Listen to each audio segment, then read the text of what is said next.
တကယ်ပဲတပည့်တော်တို့ရွာမှာမကောင်းဆိုးဝါရှိနေတာလားရှင်ဖေဟာဘသူများပါလေဦးစင်းလေးရဲ့ဒီလိုဆိုရင်ရွာအတွက်အန်ဒီရရှိတာပေါ့နော်တပည့်တော်တို့တွေဘာလို့တင်လဲဆိုတာမိန်ကြပါအောင်ရှင်ဖေဟာဒါကဒီလိုရှိတယ်တကားကြီးရဲ့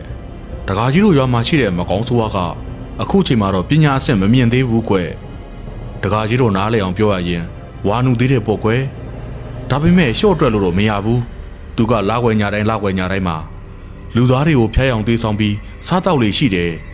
ဒီလိုသာဆက်လုပ်နေရင်နောက်ပိုင်းမှာကိုဝေကြီးအဆင့်ကိုရောက်သွားပြီးပညာအဆင့်အတော်မြင့်ကိုလည်းရောက်သွားမှာကွယ်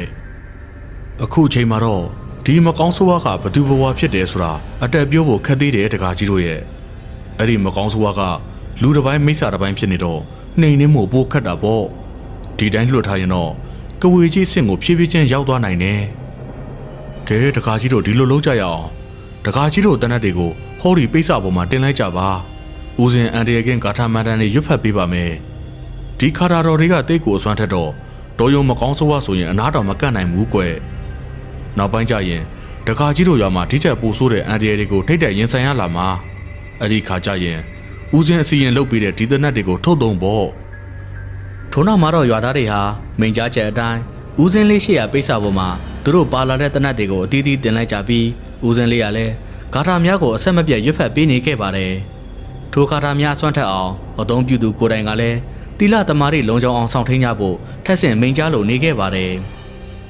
ထို့နောက်မှာတော့ဦးစင်းလေးဟာရွာထဲမှာစိုးသွမ်းနေတဲ့မကောင်းဆိုးဝါနာနာဘဝကိုနှိမ်နှင်းဖို့အတွက်အစီရင်များနဲ့ပြုလုပ်ထားတဲ့ဓမြောင်တစ်ချောင်းကိုတကြီးဦးစိန်မောင်ရဲ့လက်ထဲကိုကမ်းပေးခဲ့တယ်ဗျတကားကြီးဒီတမြောင်ကိုကိုနဲ့မကွာဆောင်းထားပါဒါကမကောင်းဆိုးဝါတွေကိုနှိမ်နှင်းဖို့အစီရင်နဲ့လှုပ်ထားတဲ့ဓမြောင်ပါအကယ်၍တကားကြီးအနေနဲ့ဒီမကောင်းဆိုးဝါနဲ့ထိတဲ့တွေ့ရင်သူ့ရဲ့နှလုံးထဲတွေကိုဒီဓမြောင်နဲ့အမိရထိုးဆိုင်လိုက်ပါဒါဆိုရင်နှိမ်နှင်းနိုင်ပါလိမ့်မယ်ကွဒါပေမဲ့တခုတော့သတိပေးရအောင်မယ်မကောင်းဆိုးဝါကိုနှိမ်နှင်းနေဆိုတာထင်သလောက်တော့မလွယ်ဘူးတကြီးအထူးသဖြင့်ဒီမကောင်းဆိုးဝါဆုံးကိုဝေတွေကတိတ်ကူမူရမာယာများသလိုပရိရဲ့လည်းအင်မတန်ကျွယ်တယ်သူတို့မာယာပရိရဲ့ထောင်ချောက်ထဲကြာရောက်မတော့အတိနဲ့သတိနဲ့ရှင်းပြီးအနိုင်ယူပါတကားကြီးဦးစင်းလေးကငယ်ရွယ်သေးပေမဲ့လွန်စွာမှရင့်ကျက်တည်ငြိမ်နေကရွာသားတွေကိုမကောင်းဆိုးဝါနဲ့ပတ်သက်ပြီးရှော့မတွက်ဖို့တစ်ဖက်ပါမှားချနေခဲ့ပါတယ်ထို့နောက်မှာတော့ရွာသားတွေလည်းဦးစင်းလေးကိုဥခိုက်ရင်းရွာဘက်စီကိုပြန်လာခဲ့ကြတယ်ဗျအဲ့ဒီချိန်မှတကြီးဦးစိန်မောင်နားလဲသွားတာကတော့ဦးစင်းလေးမိန်ကြားလိုက်တဲ့ဆုံးကိုဝေးဆိုတာဒေါ်ချစ်ခင်ဖြစ်မယ်ဆိုတာသဘောပေါက်သွားပါတော့တယ်ဒါကြောင့်ခုခံတိုက်ခိုက်ဖို့အတွက်တနတ်ကိုအစင်းသင့်ပြင်ဆင်ထားခဲ့တယ်ဗျမကောင်းဆိုးဝါဒေါ်ချစ်ခင်ဟာစတင်တိုက်ခိုက်ဖို့ခုန်ပြေးလာတာကြောင့်တကြီးလဲတနတ်နဲ့နှစ်ချက်ဆင်းပြီးပြစ်လိုက်ရမှာတော့မြေပေါ်မှာတခါတည်းလဲကျသွားပါတော့တယ်တနတ်ပြောင်းဝါကထွက်လာတဲ့ရန်ငွေတို့နဲ့အတူတနတ်တန်ဟာပတ်ဝန်းကျင်တစ်ခုလုံးကြီးဆိုးသွားကတိတ်ဆိတ်မှုကိုဖြိုခွင်းသွားခဲ့ပါတယ်တကြီးဦးစိန်မောင်ကိုယ်တိုင်ကလည်းတောထဲမှာအမဲဖြစ်တဲ့အတွေ့အကြုံများစွာရှိသလိုအနီးကလည်းပြစ်ခွင့်ရရှိတာကြောင့်တုံလုံးချင်းမရှိပဲတီတီငြိမ်ငြိမ်ပြစ်ခတ်နိုင်ခဲ့တယ်ဗျဆရာတော်အစီရင်လုပ်ပေးလိုက်တဲ့တနတ်တွေဟာဒိတ်ကိုအစွမ်းထက်သလိုမော်ကြီးတန်များနဲ့တရဲမကိုထိမှန်အောင်ပြစ်ခတ်လိုက်တာကြောင့်ထိုဆုံးမှာလဲငဲတန်ပောင်ဟဲ့အော်ရင်မြေပေါ်မှာတွားနေခဲ့ပါတယ်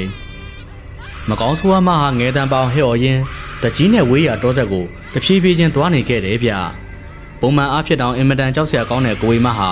အခုလိုအော်ဟစ်တွားနေတာကြောင့်သူမရဲ့အတန်ဟာလွန်စွာမှအသေးပြက်ဖွယ်ကောင်းလာပါတယ်တကြီးကိုစိန်မောင်ကိုယ်တိုင်ကလည်းထပ်ပဲပြရမလို့ဒီတိုင်းပဲထားရမလို့ဝေခွဲမရဖြစ်နေခဲ့တယ်ဗျထို့နောက်မှာတော့တကြီးဟာမကောင်းဆိုးဝါးမအနာကိုတိုးလာပြီးအောင်နိုင်သူစစ်သူကြီးလိုတစ်ချက်ပြုံးလိုက်ပါတယ်ထို့နောက်မှာတော့ဦးစင်းလေးပေးလိုက်တဲ့မှုံဝန်းတစ်မြောင်ထုတ်လိုက်ပြီးမကောင်းဆိုးဝါးမရဲ့နှလုံးထဲကိုထိုးဆိုင်ကအဆုံးသတ်ဖို့ဆုံးဖြတ်ခဲ့တယ်ဗျ